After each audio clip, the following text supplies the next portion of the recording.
చిన్నప్పుడు క్లాస్కు సార్ రాకుంటే పెబ్బొచ్చి బోర్డు మీద పేర్లెక్కిచ్చేది. ఎవలెవలు మాట్లాడుతుండ్రు ఎవలెవలు చదువుతలేరని. ఇక సార్ రాగానే వాళ్ళని అరుచుకునేది.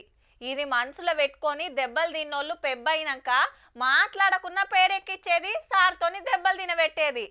జర్రంత అటు ఇటుగా ఆంధ్రాల రాజకీయం సుత గట్లనే ఉన్నది మరి. ఆంధ్రాలో బుక్కులలోలి మోపైంది.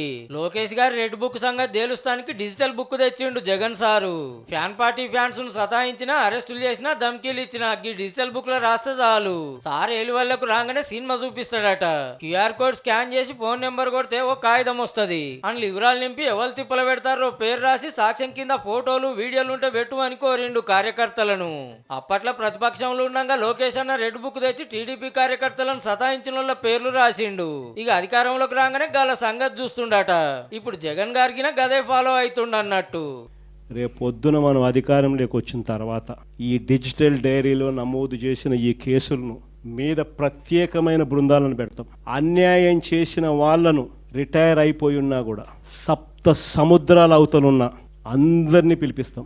ఒకవేళ రెడ్ బుక్ లో రాసి మీ వాళ్ళ మీద ఉత్తపుణ్యానికి కేసులు బనాయిస్తుంది నిజమే అయితే మీరు దాని మీద కొట్లాడాలి, కానీ మీరు బుక్ తెచ్చి మేము కూడా అట్లనే చేస్తామంటే ఎట్లా సారు? వాళ్ళైనా మీరైనా ఎవరైనా రూల్స్ ప్రకారం పోవాలి, పద్ధతి మీదకి వెళ్ళి నడవాలని ఈ వార్త చూసేటోళ్ళు శుద్ధులు చెప్పారు.